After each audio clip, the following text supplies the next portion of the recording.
Today is May 7th, 1996. The survivor is Moses Mizrahi. I'm Elizabeth Yonan. This is taking place in Chicago, Illinois, in the USA, and the language we're using is English. Today is May 7th, 1996. The survivor is Moses Mizrahi. This is taking place in Chicago, Illinois, in the USA. The language we're using is English, and I'm Elizabeth Yonan. Could you tell me your name, and could you spell your name for me? My name is Moses Mizrahi. Born in Greece in 1911. My father was the name, he was Isaac. My mother was Kadem. My family was 6 people. It was 4 brothers and 2 sisters. The bigger brother left from here. I was born in here. He left from here to go to Athens, Greece. The other brother, he was in Salonika. He was a policeman in Salonika. And he married, and they have 2 daughters. All this from Salonika, the Germany took to Auschwitz. I want to go back a little bit. Can you tell me your brothers and sisters' names, and if you remember approximately when they were born? Pardon me? Could you tell me your brother and sister's names? My brother and sister, yeah. Mm-hmm. Their names? Yeah. My brother's the names was, the bigger one was Isaac. The other was Yosef. The other one, the third one was Alberto. My name is Moses Mizrahi. Mm-hmm. And your sister? The younger one.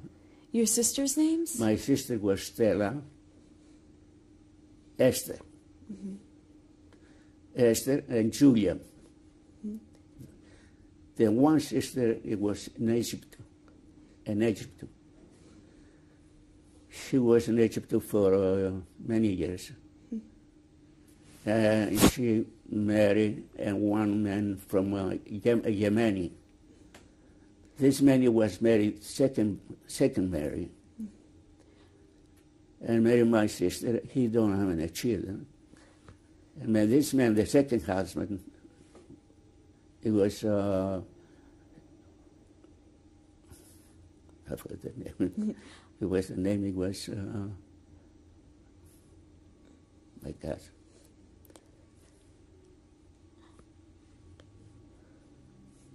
I forgot. I want to go back and I want to talk about your childhood. You were born in Chios? I was born in Chios. Could you tell me about Chios? Chios was a small island. This has belonged to the Turkey before for years and years, but they took the Greek, the island. Mm-hmm. Yeah, and a lot of, it got not so small, but a lot of things outside for Athens. What's called this?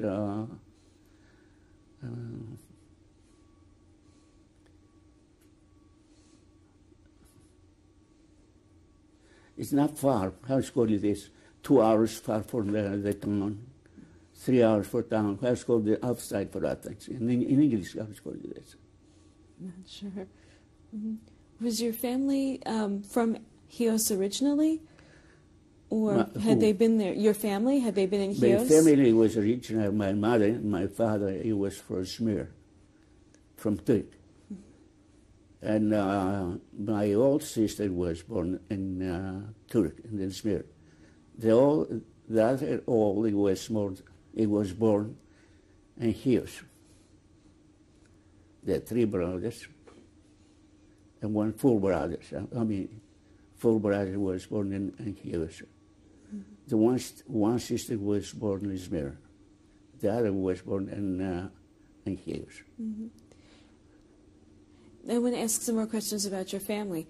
What did your father do for a living? It was around the Athens. He had a lot of things for women's things, you know, how that's different things, different, yeah. So he sold things. Material, you know, like material, even for women, you know, it was around of the villages, around the villages, you know what I mean? Was this in Chios that he did this? That was in Chios, yeah. And did you ever go with him when he sold these things? What? Did you ever go with him when he was selling? He was alone. I was young, you know, and I was in the school for a couple of years. How long? And then my son, my brother, too, this, I was the younger one. The other it was 1 year different age. I was 11.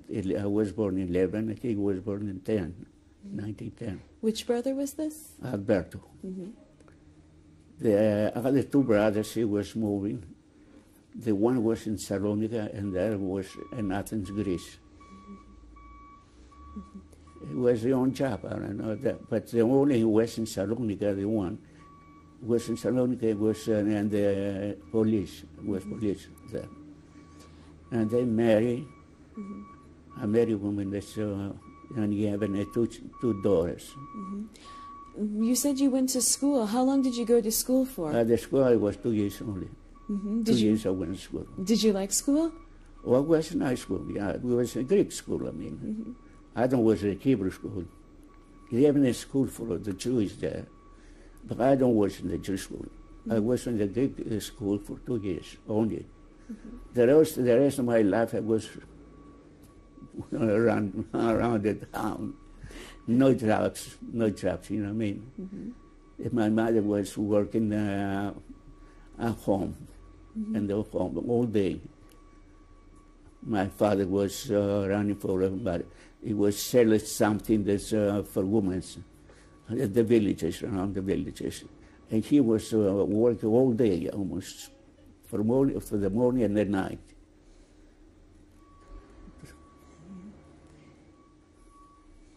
So why did you leave school? Why? Yeah. I don't know. Did you have to work? I was working. I don't always work. I don't always work. I was young, you know what I mean? I don't always work. The other my brother, Alberto, he was working in the port. And when you were growing up in Chios, do you remember playing with your brothers and what type of games you played? Games? When you were younger? No games. No? No games. I was only, I tell you the truth, I was all day almost for swimming, fishing. My life, it was, my brother was working the port. And eventually your family moved to Athens? My family did. They moved to Athens? You repeat, please. Your family, they moved to Athens? When did they move? I moved this for 1928, from here to Athens, Greece. So you were 17? I was 17 years old, yeah. And why did you move to Athens? In Athens, I was, for the beginning, I started selling newspaper. After that, I was working at a big store, a Jewish store, a big one, for almost 25 years. Yes, it was. But after was Germans coming in 1943, and I gave the order of the Jews, can I go every Shabbat, Saturday, and they should to sign it. Only me, I was my brother, Alberto, and my son. I was every Saturday to sign in that shoe. I was almost a couple months. I want to go back a little bit before we start talking about the Germans. I want to talk a little bit more about growing up. What type of religious background was your family? Were they Orthodox? My family was religious. It was very religious. It was religious. Because I remember that my mother was in the showers. It was to light the light. Bring a person from outside the woman to light the candles. They were religious, really religious. I was young. I followed my mother, my family, I mean, you know what I mean? I followed my family. And I was very poor. I was a very poor family. There only was one room for the whole family. One room only for the whole family. I suffered, really I suffered this. My family suffered, I suffered too. After the living, my brothers, the one living in Salon, was living in to Athens, you know. It was, it didn't happen. There was living only the two brothers was in Athens, in Chios. The two, it was living in Chios. I was there, I was very young, I was 19 years old, you know. I was all day, was around the town. My brother was working in the port. I was all day in the swimming pool. I mean, the swimming pool, I mean, in swimming. I was swimming and fishing all day. At the night, I was home. And my father brings the bread. But really, I don't say that it was so much very, very, very poor. Sometimes he suffered for the bread too. Anyway, his family was very hard. Could you tell me about what it was like to be Jewish and growing up in Greece? The Jewish in Greece got only 10 families, only 10 families. Was there a lot of anti-Semitism among the Greeks? Not really, not really, not really. Only the children, the young people, the young people. But nobody bothered the Jews there. It was 10 families almost. No big anti-Semitism. So did you have a lot of non-Jewish friends? Oh yeah, I have a lot of Jewish, Greek people, Greek people. I know one family for very years I was there. It was very nice people. And then the one friend is going to take me every morning to go to the mountains because they don't have any money for buy coke. And I was in the mountains with the the trees. You know, I bring it my home back. I was living in the morning, I was back at the night. They bring some for fire, you know. So when you were 17, you left Chios and you went to Athens? I left, yeah, I was 17. What was it like to leave the small island and go to such a huge city? Was it a big change for you? It was very big, yeah. For me, it was very big. The island was small. But Athens was a big city. It was very, very difficult for me. And you started out working and selling newspapers. Therefore, at the beginning, we started, my brother and myself, I was starting selling newspaper. And then somebody took me to this big store. I took a job there. And I was working there for 25 years almost. And my brothers was working together, but sometime he left to sell different, I don't know what kind of business he made. Anyway, she was selling material, you know, for women, for men, you know. Not big job, but it was a couple times in huge. And he don't make money. He was back. He took the job again to this store I was working.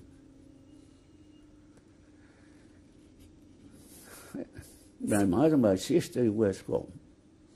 He don't was working, my sister was home. My brother, my father died in Athens, Greece, in 1928. What did he die of? He died for pneumonia. He was 70 years old. The old brother died too. He died in Which brother was this? the older one. The older one. It was he died for how can I call this? I told you the story before. You see the Died of tuberculosis? tuberculosis. Yeah, he died for tuberculosis. Mm-hmm. And did you have to take care of the family once your brother and your father died? Of course, I served my brother too. Mm-hmm. Was that very hard on you? It was very hard, really hard. Mm-hmm. Tell me a little bit more about living in Athens and the things that you did. Another thing was young, you know. I love it very much, the sport games, sport, and fishing, you know. And I was around Athens, Greece. It was a big city. I was to the downtown. I was to you get a small zoo there, at the park, at the park. And I spent the most time I was spending there in the park. At the park. It was a nice park. And I was the most time I was working, it was Saturday and Sundays. The other day I was working. But I enjoyed this the most life. It was around the Greece. No, I don't took buses now because I can afford to buy buses. I was working all day. And there still was. I know that there were there was a revolution that took place in Greece in the 1930s. The revolution was, I was in the army, the revolution, between Democrats and Republicans. I was in the army. I wasn't here because it had been years in the army. My brother was in the army because he was 1 year older. It was together in years. Because it was the two brothers not going to be in the army. And I took 1 year late to go to the army. My brothers was in the Navy. After they was through for the army, for the Navy, I was back to the Greece in the army. That it was the revolution in 1911. I was in 1911.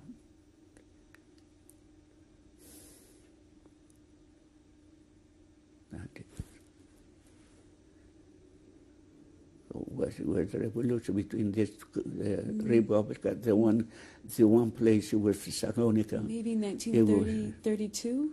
It's 1932. Yeah. And which side were you on? I was for the Democrats. The other place it was the Republican. It was in Thessalonica. This one, the first grade one, it's called the army.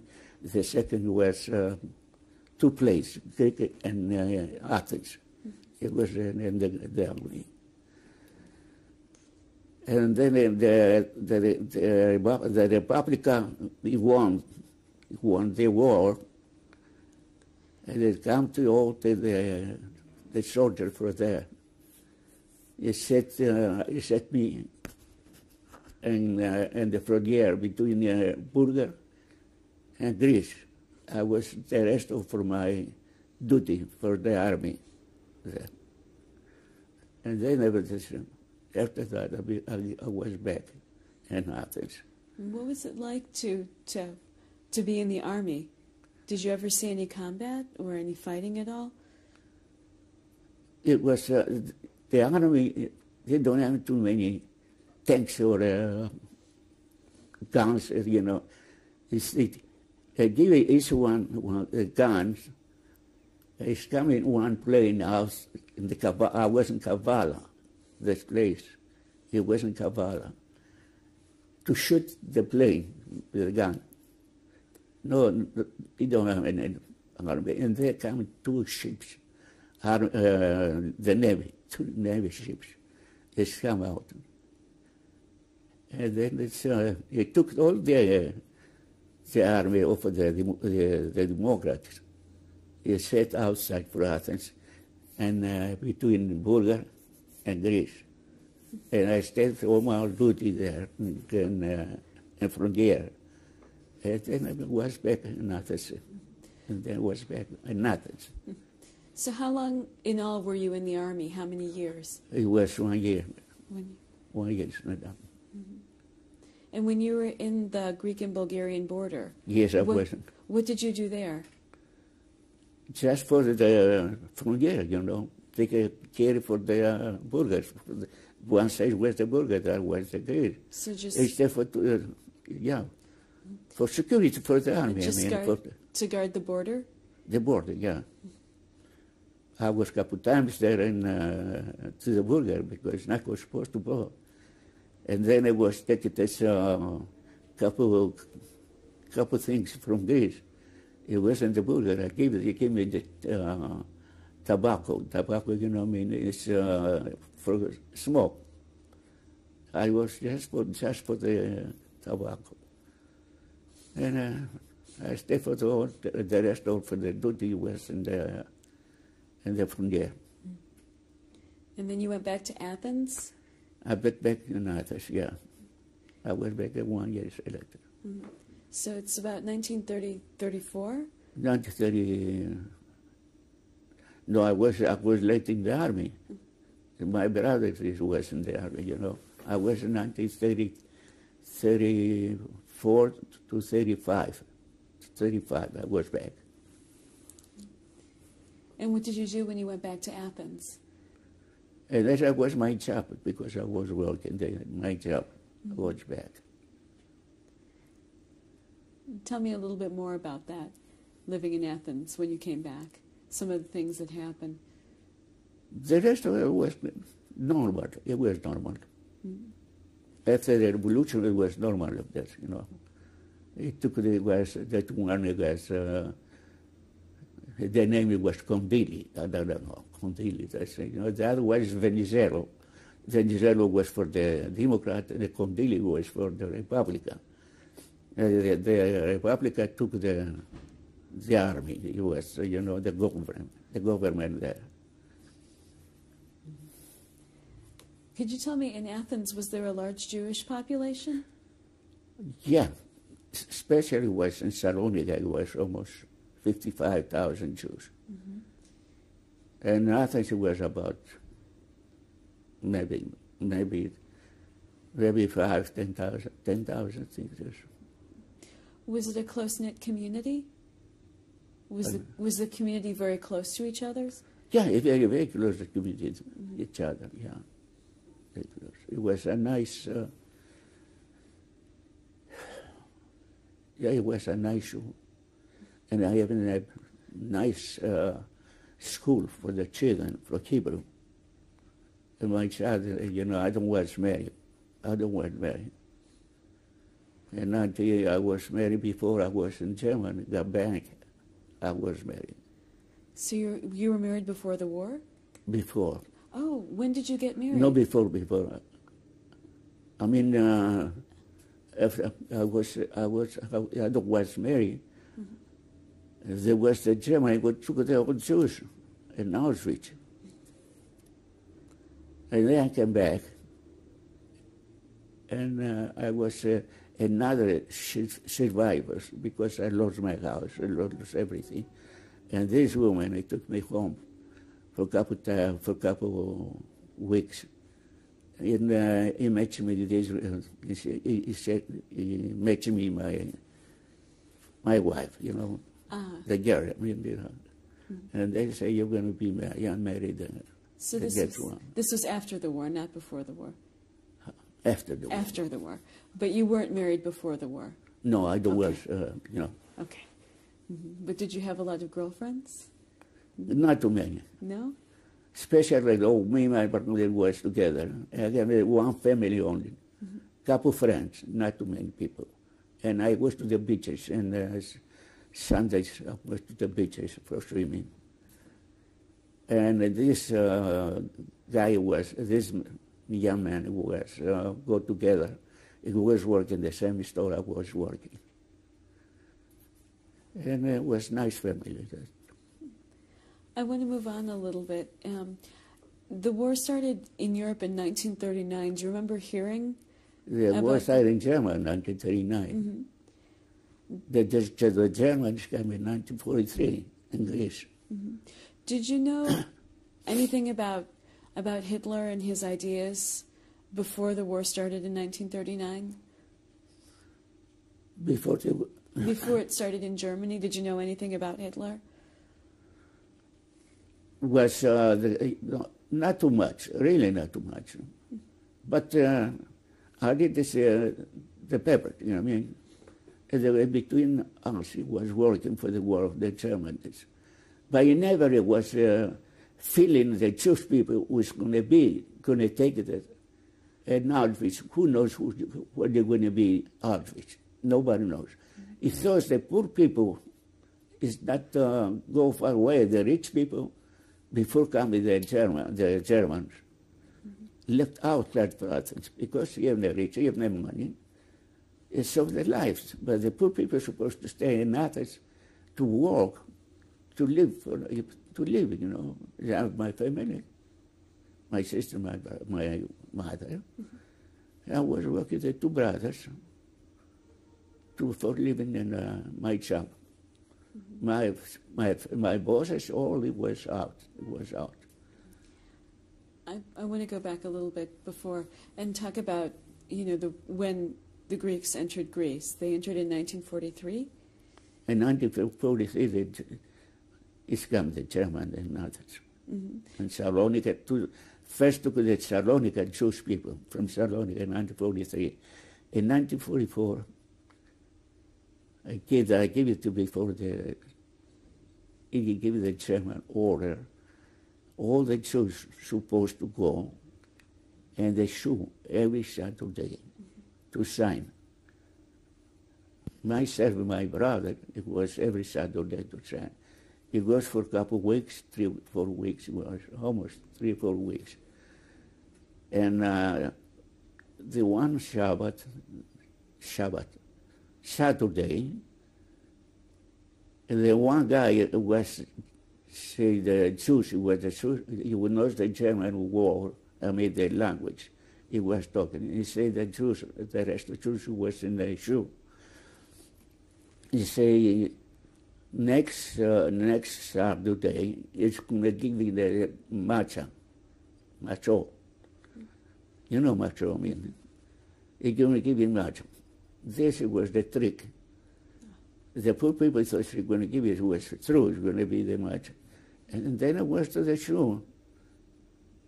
He comes the German, he take all it. It was before Pesach, it was Pesach. It was May, Pesach. The day is going to give you the matcha. And then comes the German cars. And look all the way the shoe, what's the shoe, you know. He took the old Jews there. And then it was taken to my parents for here, for home, for my home. And I took this from there. The 96 and the survivor is Moses Mizrahi. When we ended a second ago, you were talking about when the Germans first arrived in Greece and how they eventually got you deported. I want to go back and talk about when they actually entered Greece. Do you remember hearing about that? Yeah. Mm-hmm. And what did you think when you heard they were coming? The Germans came in there? To Greece. The Greece. It was, since it was all the food, it was disappeared. It was all the food, it was in black market. Poor people, they wouldn't have any money to buy for black market. They started dying.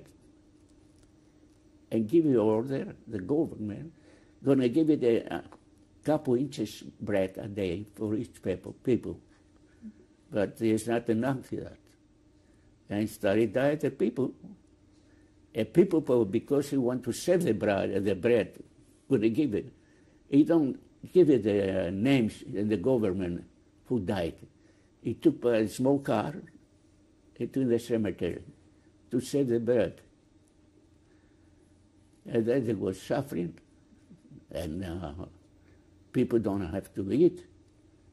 But everyone was can live it is to make a different kind of person, different kind of things.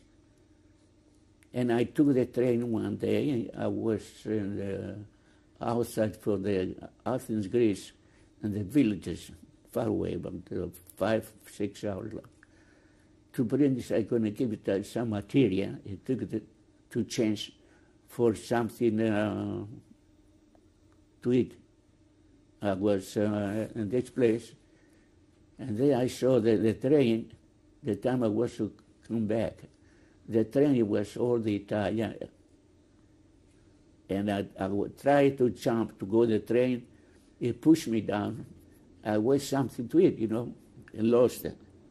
And then coming back without the train, without food, without nothing.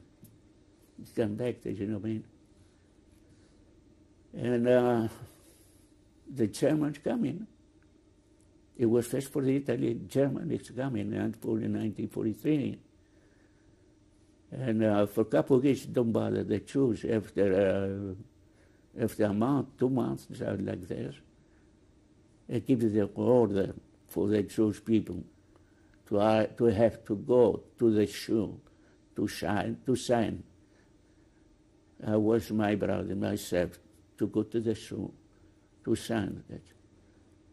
After a couple 2 months, almost 2 months it was, then the German, I give you order to talk I got the one, I got the one from Salonika, Jews, who knows the language, the German. He give it, he says, everyone say, the Pesach was holiday for the macho, they're going to give matcha.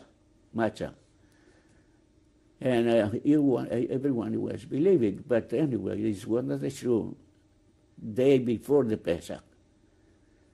And was at the shul, comes the German. This was the matcha, took the Jews were there. That's it was the trick, what I mean? It was believing, no matcha, no nothing. And took the big place from the soldier, it was a camp, in the camp. And then it was, I met, in the camp I met my mother, my sister there. They stayed for a couple of weeks. And they say that everyone, the family is going to go together. It's not going to escape, you know what I mean? It's not going to leave the rest of the family. For there it was almost a month. It's maybe less than a month. And then it's coming to the Jews home. I took by train. You took by train to Auschwitz. I want to go back and I want to ask you, before they deported the Jews from Athens, they deported the Jews from Salonika. Yes. Did you know anything about the Jews from Salonika being deported? Yes, and because, yeah. And what did you think when you had heard this? They can do nothing. Who knows what will happen? And did you prepare at all, or did you have any idea that they would take the Jews from Athens? It's supposed to, but they're going to take the Jews. If you do the Jews of Salonika, they're supposed to take it to Athens too. For Athens, they're around of the Athens, Greece, you know what I mean? Mm-hmm. But you can go, there's no place, no money. No, if you don't have any money, you're going to go nowhere. And they say some was smart, some left, if it was very smart people. But I think that, I don't have anybody to help my sister, my mother. They make me to stay there in Athens, you know what I mean? Mm-hmm. And then they took the Jews. The rest we took the camp there, stayed for a couple, almost months. For that, they take this by cars, all the Jews. Instead of together, the families were together. And they took to Auschwitz, it was by car, and they took it by train. Mm-hmm. The train, it was to Auschwitz, almost 2 days almost. Mm-hmm. And how, I want to ask you, the army camp that you were in, did it have a name? The camp that they put you in Greece, was there a name for the camp? Did you ever know the name of the camp? They named the camp. Mm-hmm. It was there, yes, it was, yeah, I was remember what I told you before that, you know. Mm-hmm. Yes, I don't remember now. Okay. And you were there for a month? Almost for a month. Yes. And then they transported you? Transported, yeah, yeah. And how long were you transported? How long was the trip? The trip was 2-3 days, something like that. Could you describe to me the trip and what the conditions were like on the train? The train was close. It was a train for the horses, for the train for the horse, you know, for enemies. It's not a regular train. And I got one small on the window, very small, close. And I give it some for the people that some eat only for 1 day. And then I arrive in the Auschwitz. He don't know where he's going, you know what I mean? No people he knows where he's going. Was it very crowded? Yeah, it's not so very big crowd. Sanoria was very crowded. Sanoria was very, very big crowd. And they took us to Auschwitz. And I tried to, after that was a train, it was done, and Birkenau was. Auschwitz was the crematorium. Birkenau was the city. Auschwitz was the crematorium. And it took this by, after the train, I was by car, it took the Auschwitz. I tried to help my mother to get down. The time it was really there. But it was someone working there around of the train. I mean, by the place was the car.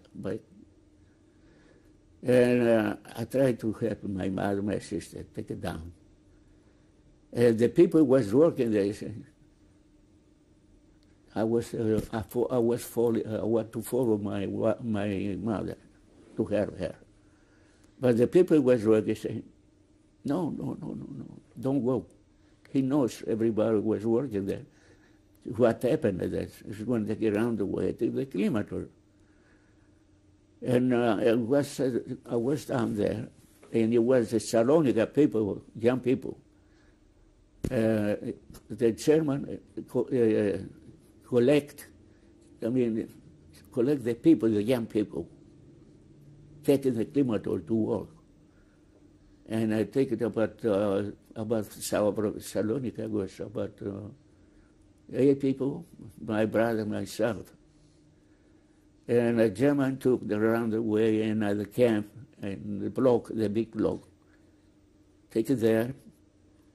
He set it for 1-2 days. After 2 days, they took everyone to the crematorium. I saw this.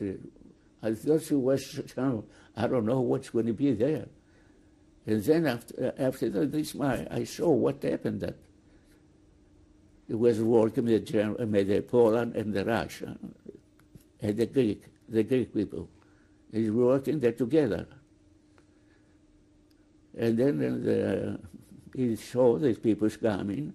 He took the big butcher and place to take care the people, the clothing out. And then it was, after that, it take the clothing, it took it around the way in the butcher. It got a small place who's come with the gas upstairs. But that was one trick. It was like going to be short. But this place was for the gas, going to be for upstairs to put the gas. They take all the women, man said the clothing out. He turned out the way, and the booker closed the door. Comes the German upstairs, put the gas. After 20 minutes, 25 minutes, everybody was dead. They opened the door. When they take it, that was in the one crematory, the closed crematory, that.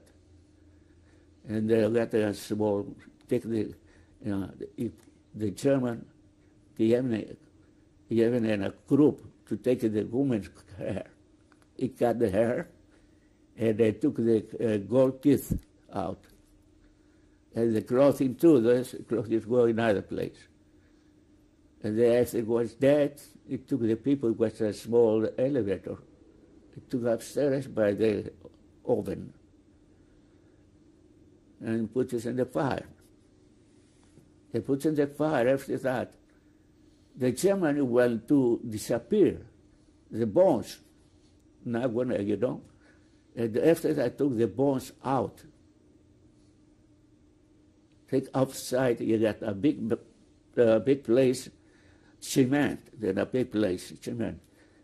You put the bone, you make it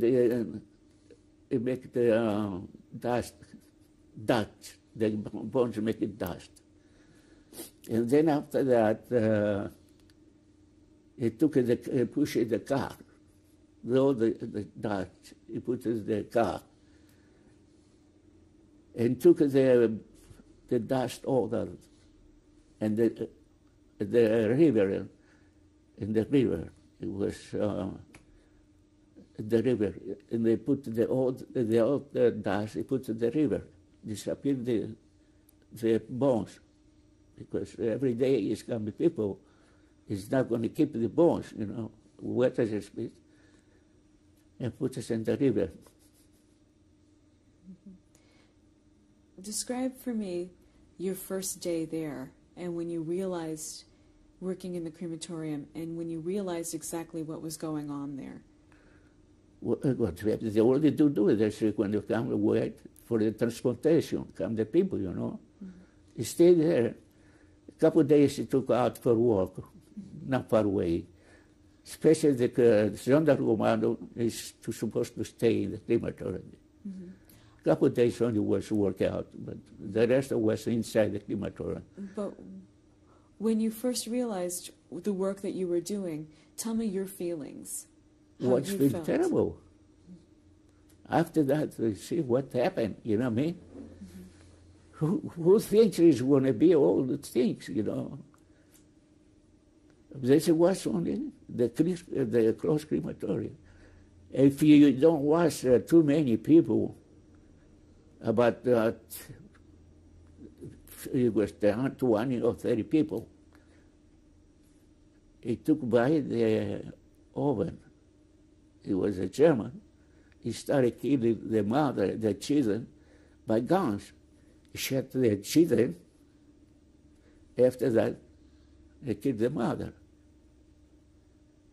Then took this, it was took inside the, put inside the fire.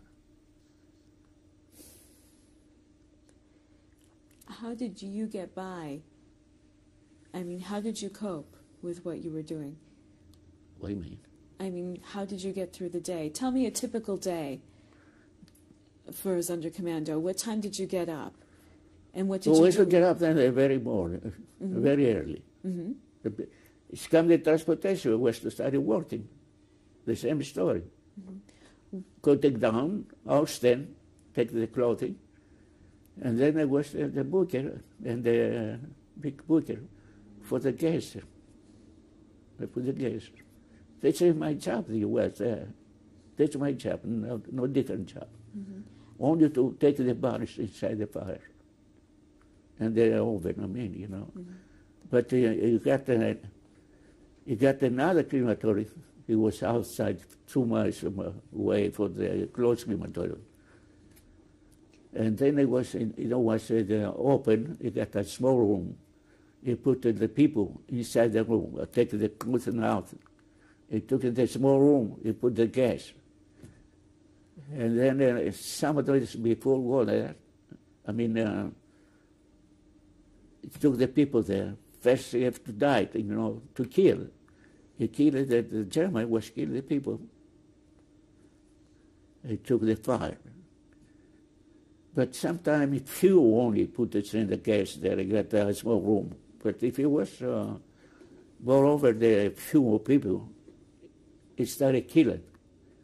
They killed the people. And therefore, if you kill, died, you have to take it by the hand, you know. But anyway, I take the people that ran. It was a very high place. It was open place, a place to put the bar inside. And then by working two by two, take the people, one by hand and one by the foot, it's shut and run inside the fire.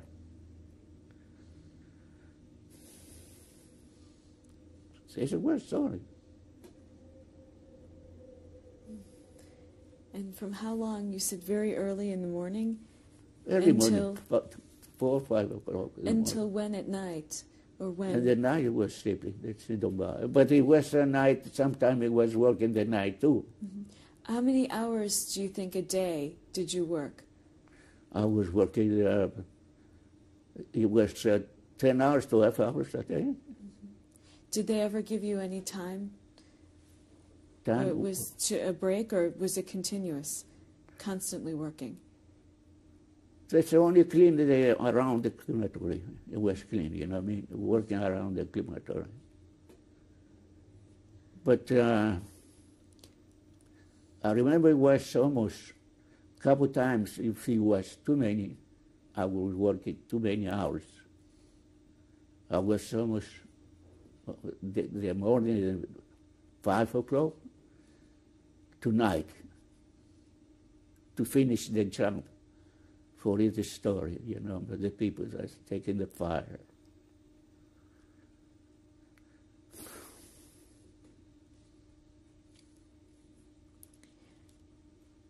Tell me a little bit about life outside of working in the crematorium. I mean, what type of barracks were you in? Were there special barracks? Outside? Yes, I mean, when was barracks... working, the people were lots of Jews who was working different jobs, but it's coming skeletons for outside, you know. They bring the people, skeletons, inside the crematorium to burn. But when you left the crematorium at night, in the barracks that you went to sleep, was there a special barracks for the commandos, or were you with, or special barracks for Greek Jews? It's only for Jews, different nationality, not only Greek, different nationality is coming. I remember it was the last transportation, it was Czechoslovakia. It's come the last one, transportation from Czechoslovakia. But it's come people from around the world. It's come around the world.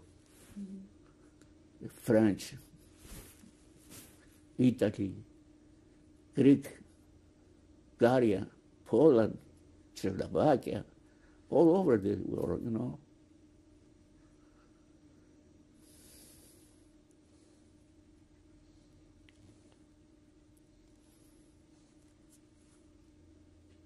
Can you tell me some more of the things that you remember working in the camp?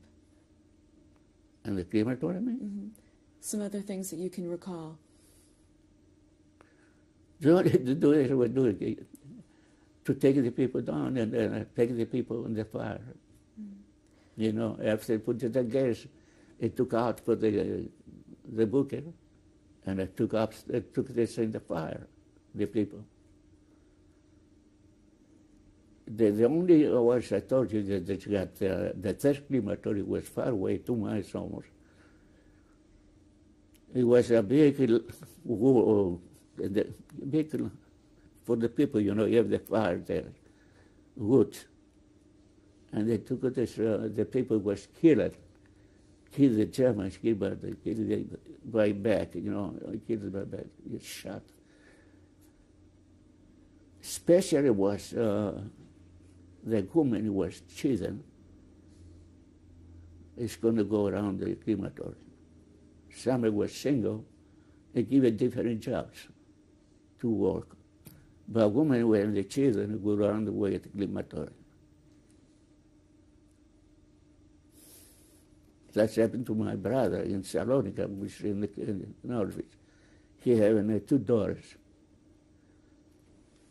And there was 4 and 5 years old. His wife and my brother.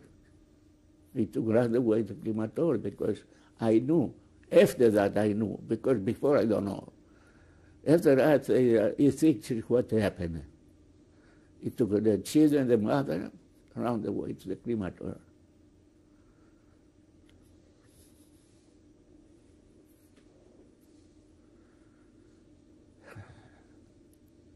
The story, the next one. Keep going. After that, almost the war, it was the Russians coming to Auschwitz. Before coming to Auschwitz, he gave order the German to take this out from Auschwitz. And it took 2 days of work. Before was leaving the Auschwitz, he gave us a piece of bread and cheese, each one. He took the whole block, the whole block, to take a walk for 2 days. But before was leaving from Auschwitz to work, he said to the German, the Sonderkommando is going to stay separate, not going to be with the rest of the people. But the Thessalonic people were so smart. Say, don't read what they, don't hear what they say.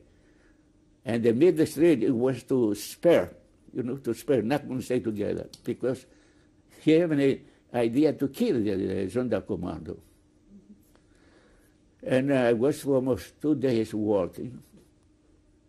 And I was one night, the second day, I take this, but in the street, you see, I can't say. In the street, people can't walk for 2 days. It was so weak for years, for days and days, no eat, no drink water. It can't walk. And the Germans come back. Each one going to stay. Start killing the street. They kill it, But everyone, I said to my brother, you know something? I'm going to stay here. I cannot walk anymore. So my brother gave me courage. I said, no, you cannot walk. And I was walking together. And after 2 days, it was a big place for the horse, for sleeping. I was sleeping there, and the morning, it took the whole group to take by train. It take by train, the old people take the people by train. And the train, it was open, it was winter time.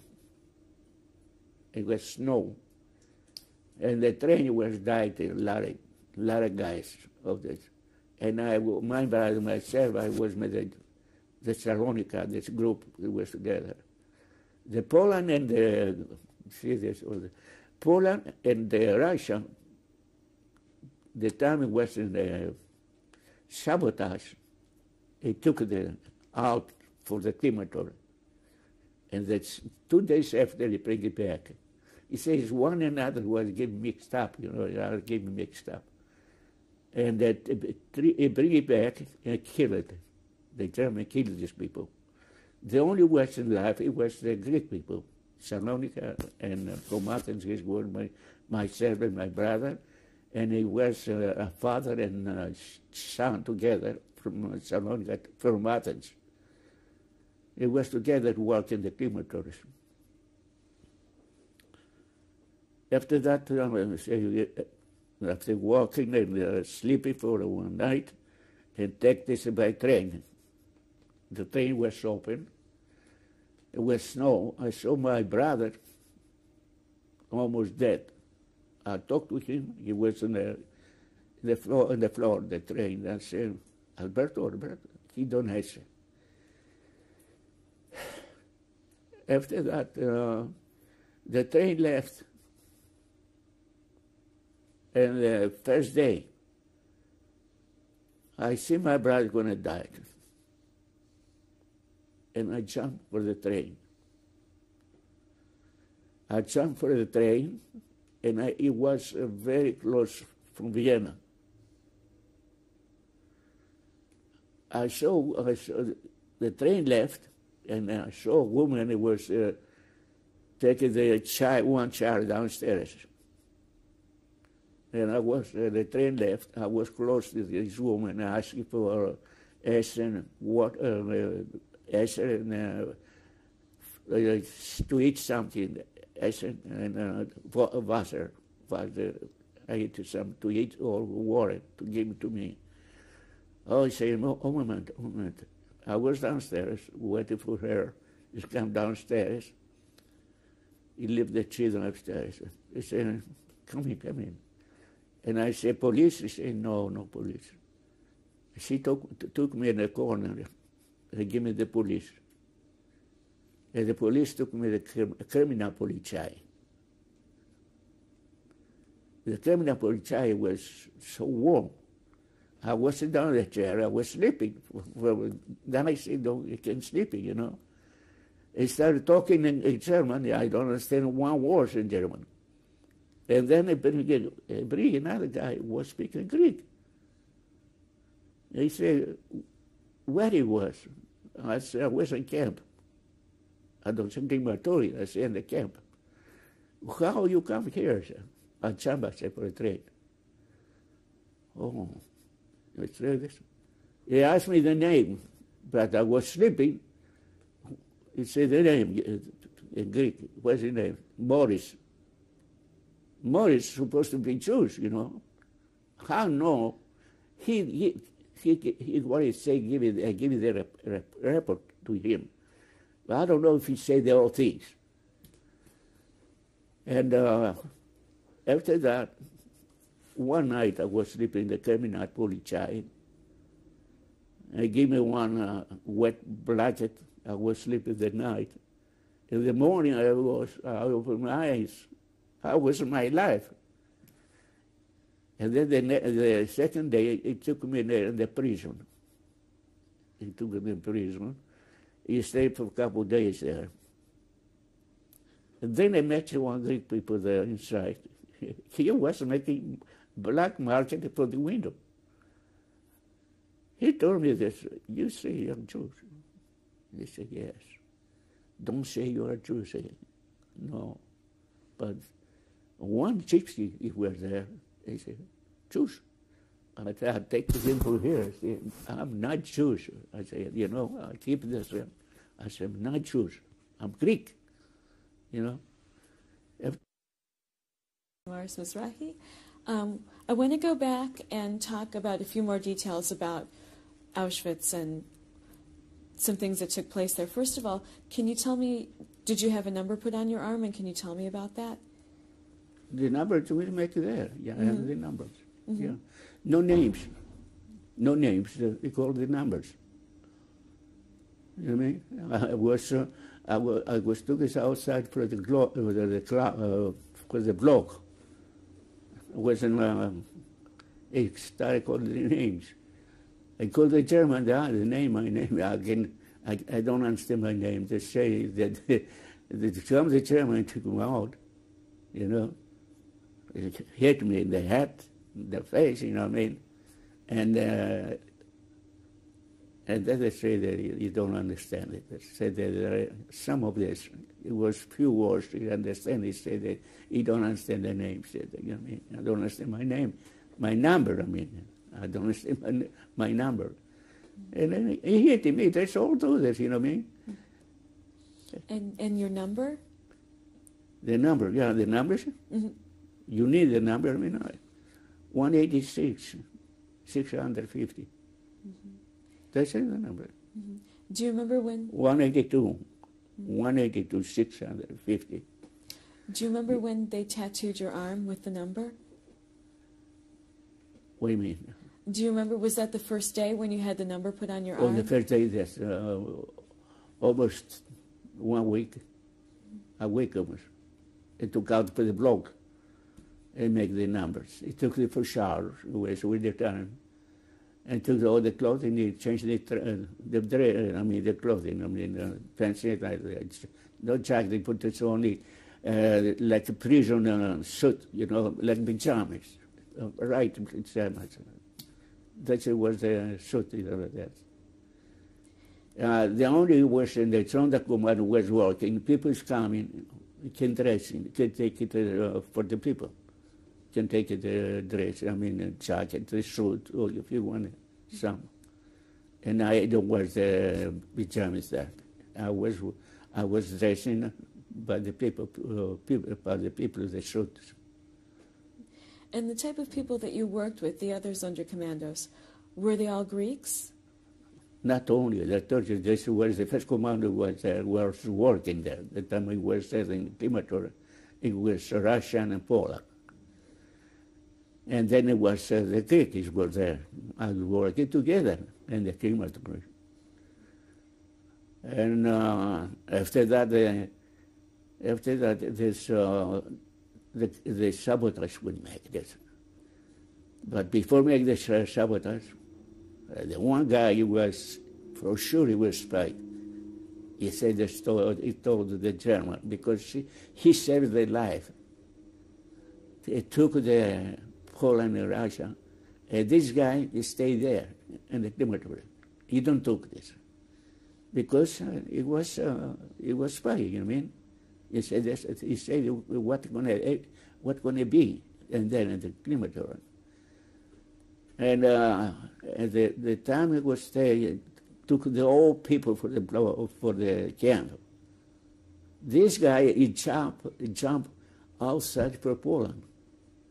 He escaped. He saved his life. The other way is going to be dead of the rest of the commandos, the Russia and the Poland. And he saved his life. Like I saved my life because I jumped off the train. Not going to be in life because my brother died in the train. He was dead, but he was in coma. He can't help, He was in coma, and then I jumped for the train. He saved my life. Could you tell me a little bit about the sabotage and what exactly it was? You want to break the ovens. But you don't have any time to do that. You don't have any time to do that. Only few things make it. Now too much, not too much. And do you remember the names of some of the people that you worked with? Names who was working were Greeks. Mm-hmm. Yeah. It was one. It was the father and son. It was Salario.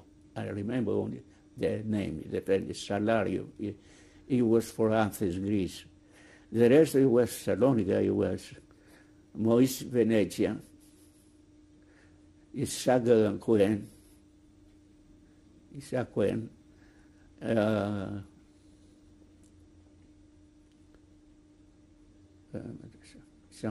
Moise Venetia, his brother, two brothers. Isaac Cohen is one. Gabai, I don't remember the second. Gabai is in Salonika. I don't remember too much. Mm-hmm. It was so much. I don't remember the long names. How many of you were working? How many do you think there were? How working? How many? How many was? Mm-hmm. About 10, 12 people. About 12 people. About 12 people. And how many of you survived? All survived. All the Salonika who is working at Sonderkommando, the survivors. And the second one, crematory, where the two died. It was to make the sabotage. He took the own commando from inside, he put in the fire. They put in the fire. and tried to go out, but it was outside for the church, you know. Tried to go out and kill each one. They kill everyone. But the rest of this was a Jew in the one crematorium was working number one. He don't bother, just took it as everyone and put it, the time it was the sabotage, he put it in one room. I thought it was going to be to kill each one. But it took only the Russian and the Polak, and still left the Greek. And I was working, not too much, because not to come too many people anymore. And I keep it for the rest of the job, if you come to put in the fire. Russia and Poland was bringing the neck a couple of days after. He bring it back in the crematory, the number 2, and killed it. He killed that. And the Greek people were still alive. And after he don't make too many, he don't ask what happened to us. Because this guy, the one who was the Poland, he was a spy, must be given the report for everything.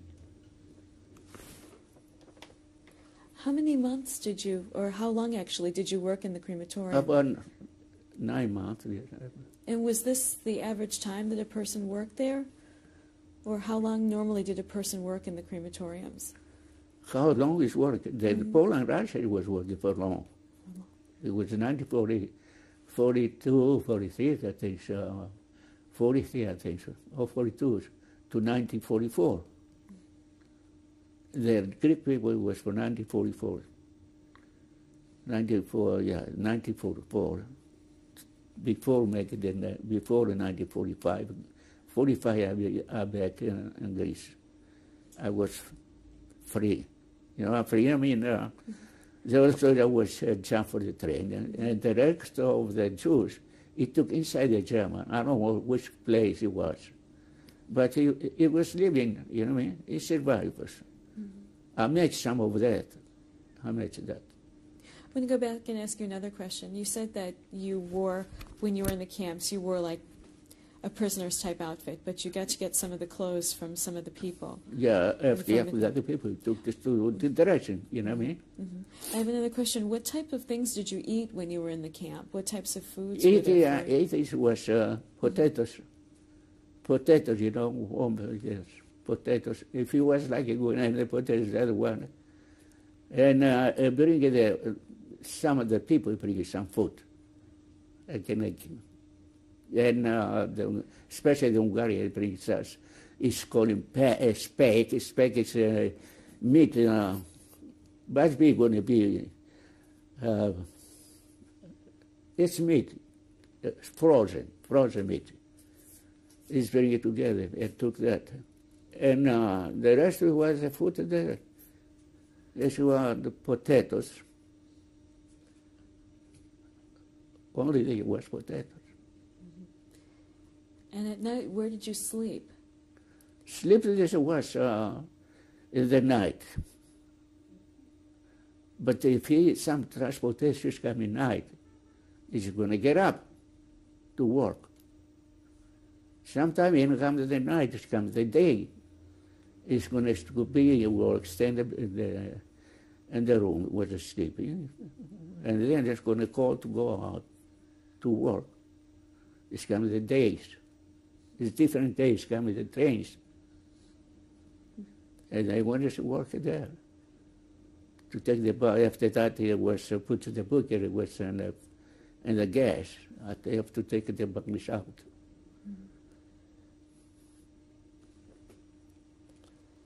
The clothing, they got a big block for the clothing. They was working women's for the clothing. And I told you this, the hair for the women and the gold teeth, he took this. Oh, open. So,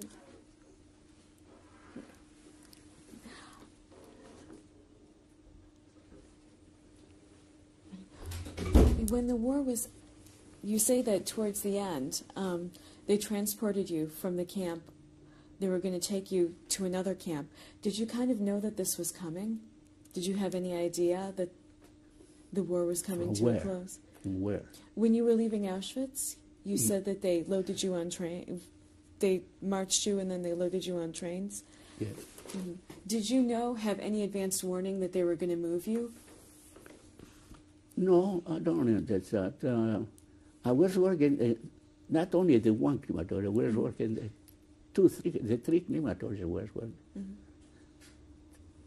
But she worked and they take it 2 miles away for another place. That's it was close crematorium, no gas. Just kill the people by guns. You kill the guns. It was outstanding. They took the clothing out, and then they're going to kill it by guns. And then the only chapter, I take the people there, I put it in the fire. But when you say that in 1945? 1944 to 1945, I was. Yeah, but in 1945, when you were leaving the camp, when you were leaving Auschwitz, did they tell you in advance that you would be leaving? Or did one day they just... The 1944, it took all the crop, all the block, all the camp, the old people, everyone is going to take a walk for a couple of days. They give you a small piece of bread and cheese, no water.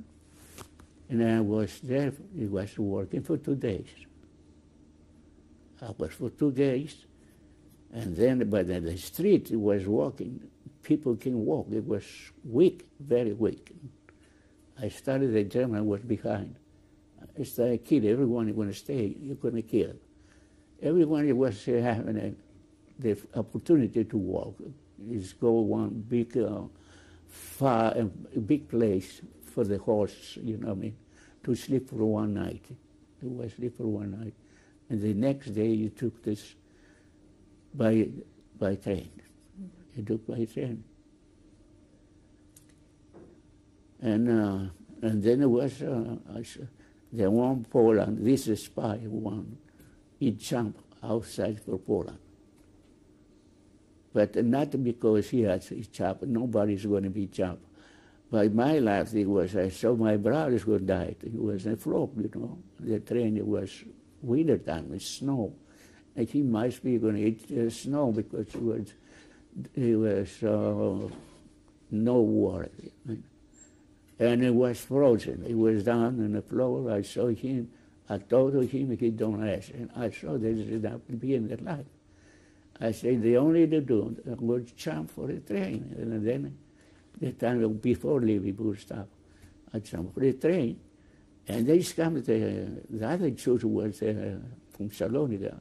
They started, Moses. I cannot say.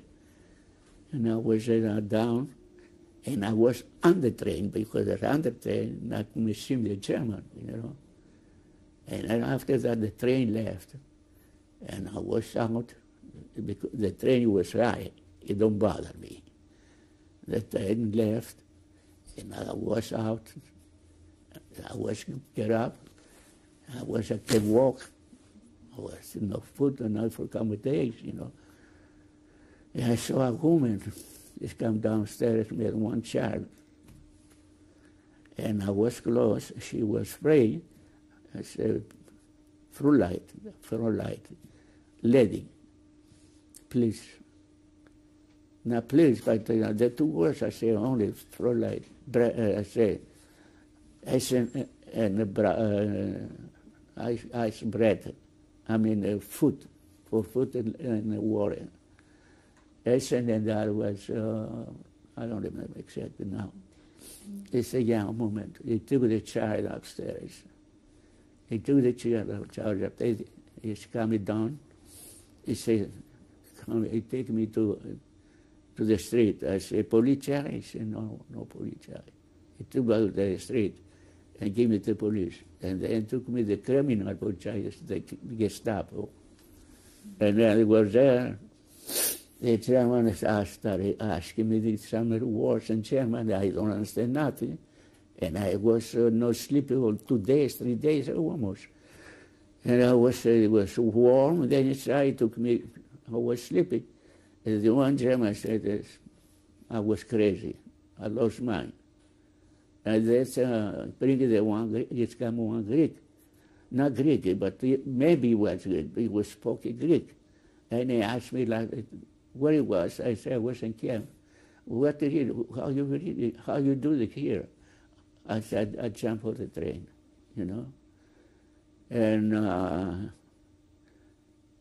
asked him the name. I said, Morris. The story I told you before, the whole story there, no. And I was for one night, I was asleep. In the morning, I was get up and then take him to the prison. And the prison, I met Greek people. He keep making black market for the window. I said, do you, how you do this? Oh, I don't know, say, if you're going to stay in the life. He was making black market.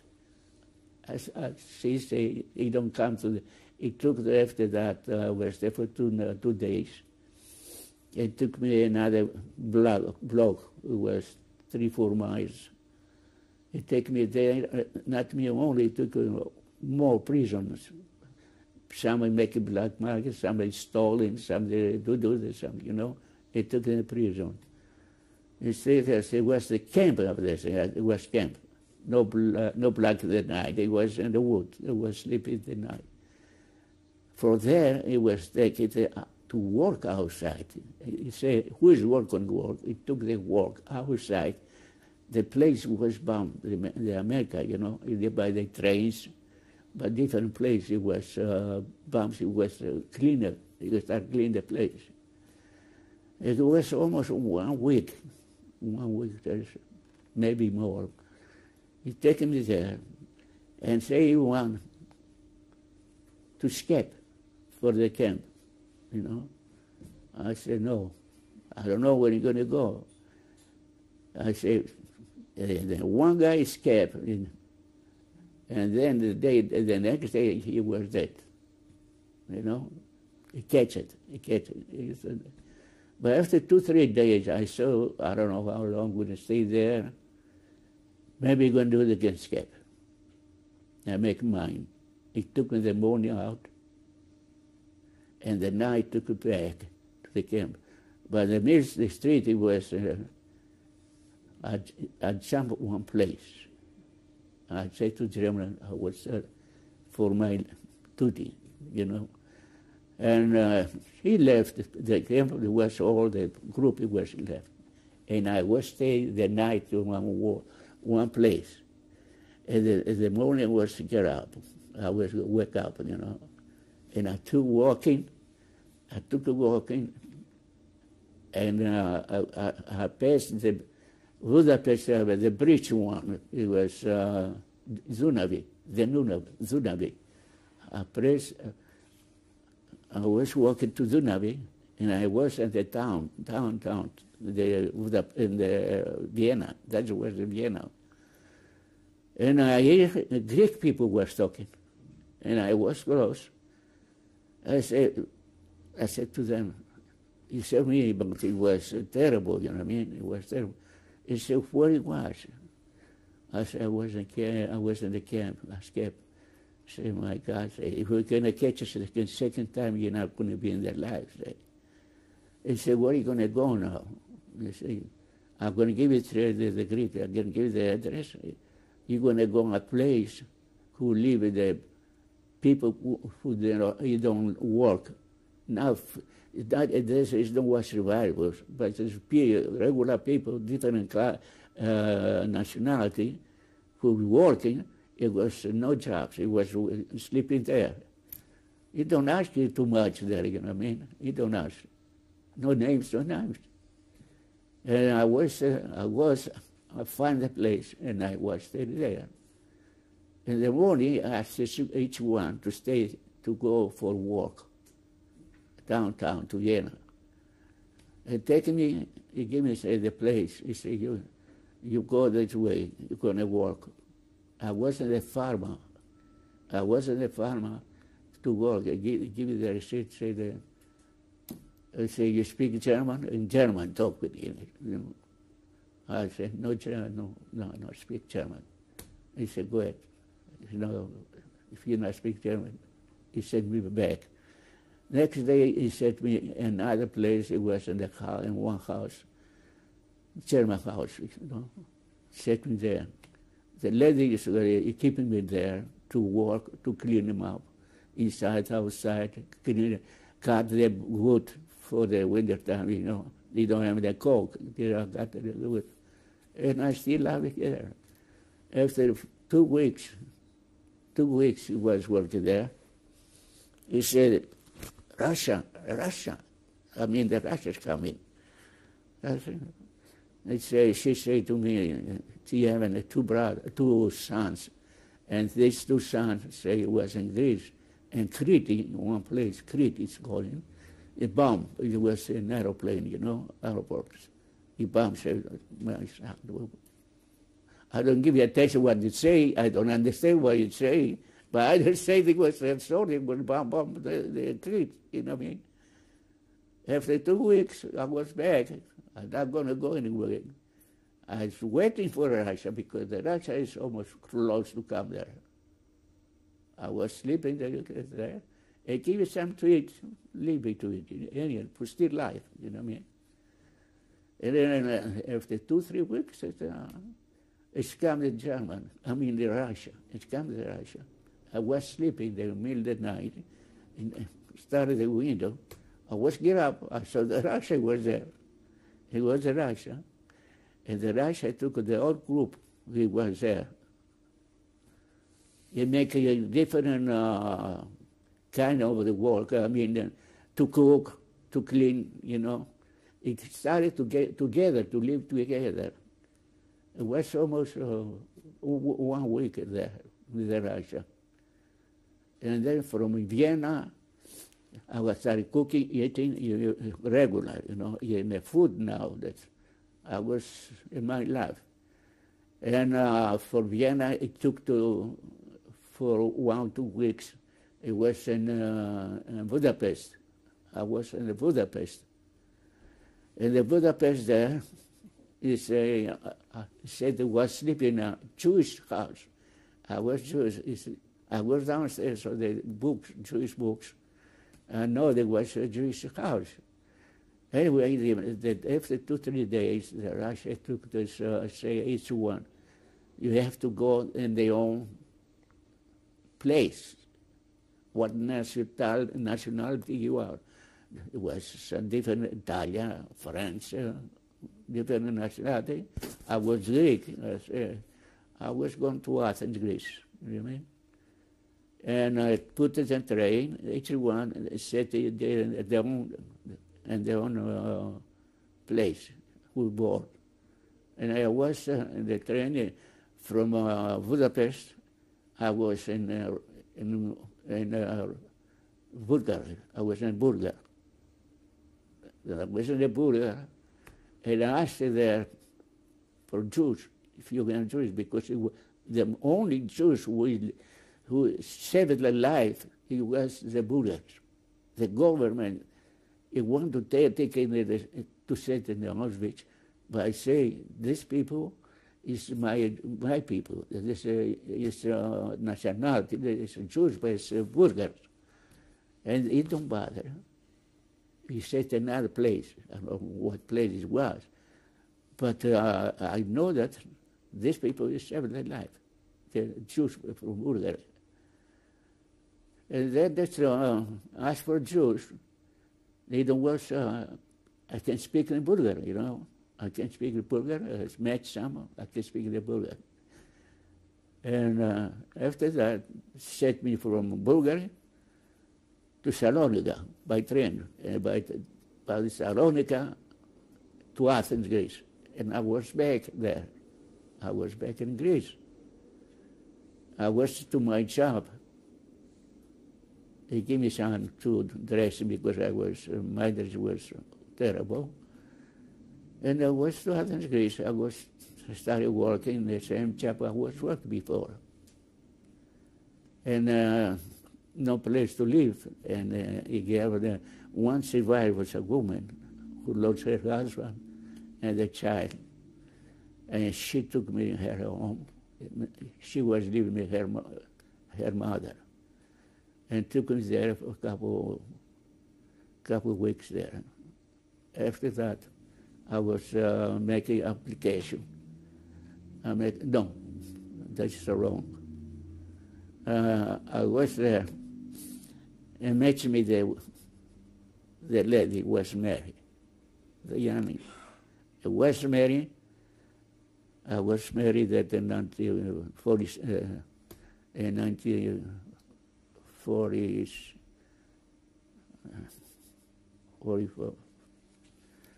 45 I was married, I think, 45.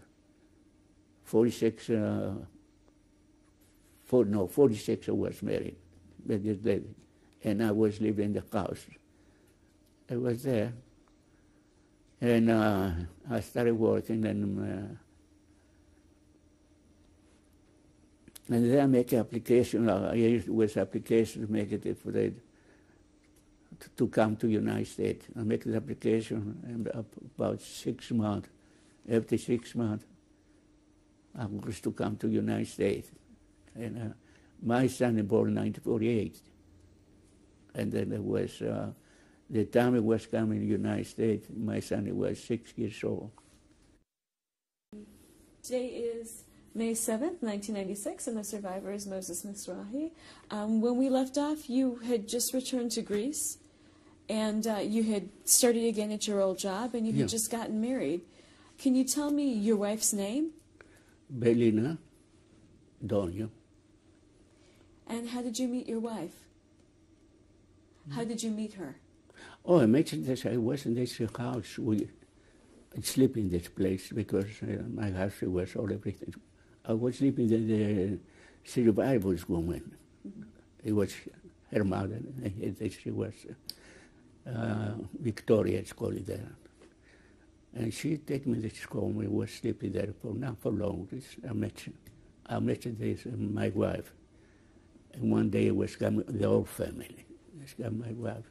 It's coming. This I was talking about for Mary, and I said I don't want to be married because I was very poor, no education, no much money, you know. I don't want to be married, but she said, the mother said, she decided to be married. She don't want it, but my wife said, I'm going to be married, this man said. And then was I married my wife. I married the Belina, my wife. I married her in 1946. I married in 1946, May. And I was living in her house because no, before I was sleeping in this house. After was given the words going to be married, I was stay there. I will stay there, and now give the married, be man and wife. You know what I mean? In 1946, and started my job. Started my job and then it was make application for Jews when go to the United States. My son was 6 years old. That time I was leaving from Greece to United States. Could you tell me what year your son was born and his name? He was born in February 26, February 6, in 1948. And your son's name? Alberto Mizrahi. Can you tell me about what it was like to come to the United States? He's coming to the United States, and I met one guy from Salonika. He was working in canvas sweaters different, and he made me to go to take a job there. And I was working there for 20 years. I was working together for 20 years. He was a very nice guy. He died in 1 year now. He died. And after that, I retired for that. After 20 years, I retired. In 1974, I retired. Tell me a little bit more about your life in the United States. The United States was nice for me because I was suffering this. And my job was the money I was making. Is money to live. And I was nice house. Before dying my wife. Before dying my wife, it was a nice house. And I have a nice life. I love it. What year did your wife die? She died in 1974 too. 1974 died, April. I retired in 1976, I think. Yeah, I was retired in 1976. And she died in 1974, May. What did she die of? She died for sugar, diabetes. She died for diabetes. And you retired in 1975? 1976, I think. 75. What types of things do you like to do now that you're retired? I retired, went to this, my doctor was to work for 20 years with this guy. I was talking the Greek, not the English, you know what I mean? That's I don't talk the language, so that's, anyway. And afterwards, my wife died. My son, he took me this. But it was in Albany, New York, it was in San Diego, I was in Cincinnati, everywhere I just going to go, my son, I was together to live. And then from Cleveland to Cleveland, I came to the Chicago. So I was living, and find this place to stay here. And he called me every day. And my food is frozen. I can cook. And I buy frozen food. Cheese, salami, frozen foods, you know. And I still living like that. And I go out, I go to the museum, I go to the park, you know, in the summertime. And the wintertime, it's twice a week, it was a different kind concert, singers, and the museum, and the library, Washington, and that was the old library, I can't call it that. They give every Wednesday and Monday, you give you some concert. I go there for a couple hours. 1 hour is the concert. And then I was out, I stay there for a couple hours, come back home. That's my matter. Tell me a little bit about your family now. My family? Which one, I mean? You have one sister that survived? Oh, well, yeah, I have one sister who died in Israel. It was in Egypt. It was in Alexandria. She was married in Yemeni, Yahya. He was second married, and he don't have any children.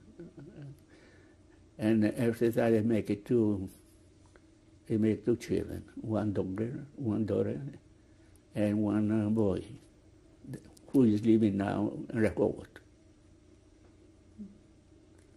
And your sister's name? My sister's name is Julia. And she died, too. And her husband died, Yahya. And the boy, the one nephew, and the one niece. You have the children, we have the family. And you also have family here in Chicago. You have a granddaughter. And Yeah, the granddaughter, my son, and my daughter-in-law too. You know, that's the family was still here. And he don't leave me alone. He helped me. He's a nice boy. Now that we're finishing off the interview, Is there any last things that you'd like to say or a message that you'd like to leave behind? What do you mean? I don't understand. You know, is there any message that you'd like to say to finish off the interview? Shopping is go for my bus. Mm-hmm. I don't drive, never was drive. I have to buy shop. I took the bus and went to shopping. Mm-hmm. To Dominic, to the Chile. That's the story. I was shopping. Mm-hmm. And yeah, that was myself. Mm-hmm. But a lot of times she asked me, my daughter-in-law, to come for shopping. She helped me do that, you know. Sometimes he helped me. Mm-hmm. And my son is a nice boy. Mm-hmm. She don't leave me alone. He's a nice family. Mm-hmm. Wonderful. How do you feel about your life, looking back? When come back for where? Oh, no, your feelings, looking back on your life. What type of feelings do you have? I feel thinking too much. I'm thinking too much for my wife. Mm-hmm. This is making me bad. Mm-hmm. But you're still living, thinking, what going to do? No marry bad, because people was widow married. I don't know. It's now 22 years she died.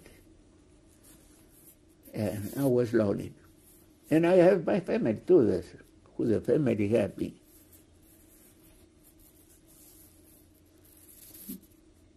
Well, I want to thank you very much for letting us come in and do this interview. It was a very important interview. Thank you very much. And I'm glad you let us do it. Yeah. Can you explain to me what that is? This number was my name. Name is, they don't have it in Auschwitz. They got the name, for name is the numbers.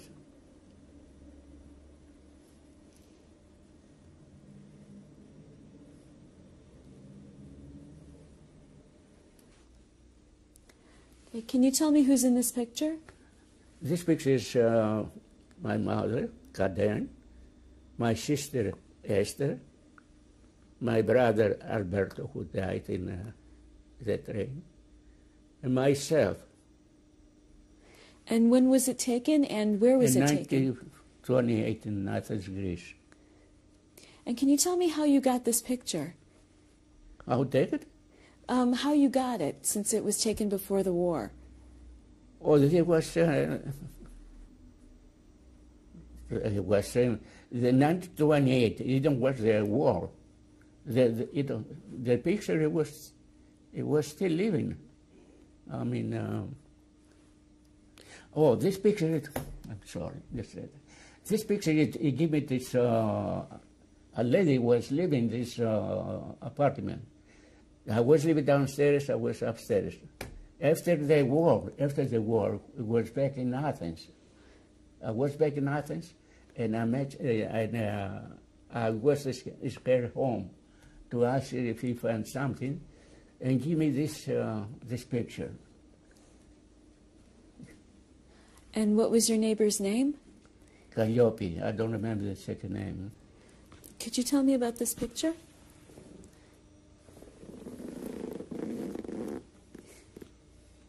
This picture was I was married. It's my wife. It's her mother, Stella.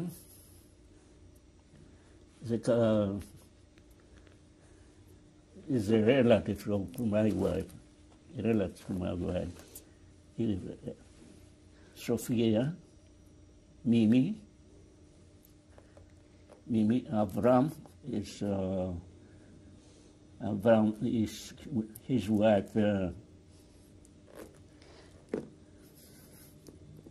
So this is your wedding picture with your wife and members of her family. And where was it taken? This took in Athens, Greece.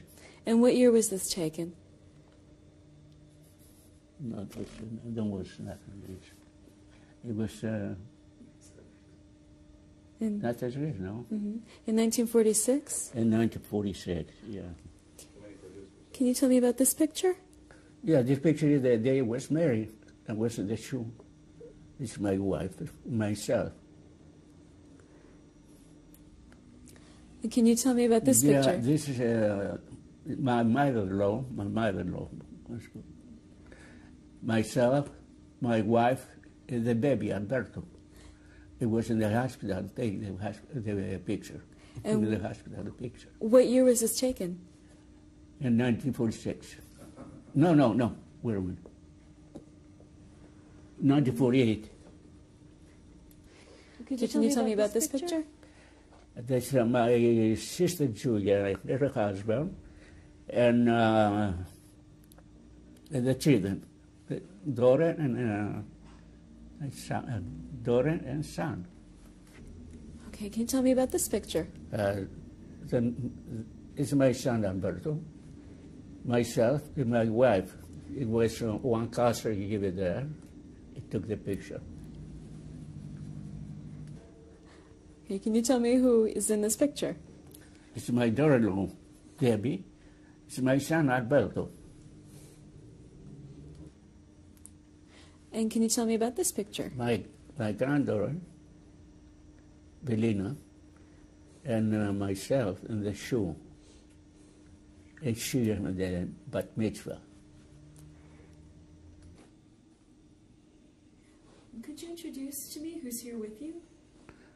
It's my son Alberto Mizrahi, and my daughter-in-law, Debbie Dvorak.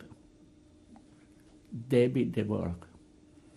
And would either of you like to say anything on behalf of Mr. Mizrahi? My dad? Yeah. As you must have heard by now, he's lived through things that most people can't imagine. And I think it's to his credit and to the durability of his upbringing, and probably to a great gene pool, that he's still with us and strong, and that he was able to overcome this incredible adversity and the horrors of the Holocaust, to marry and to have a child who eventually became a chazan and fulfilled the dreams of his mother, who originally wanted to be an opera singer, but whose career was cut short because of the war and because of illnesses that followed her after the war. She was a hidden child. She was in barns and farms and things, and she lived, and she has asthma, and she had allergies, and so it caused her to have difficulties. So perhaps if there's any meaning to my life, it might be that I'm an affirmation of the fact that Hitler failed, and people like my dad are still around to tell the story so that it may never happen again. Definitely. Thank you again for letting us come in and do this interview. Thank you.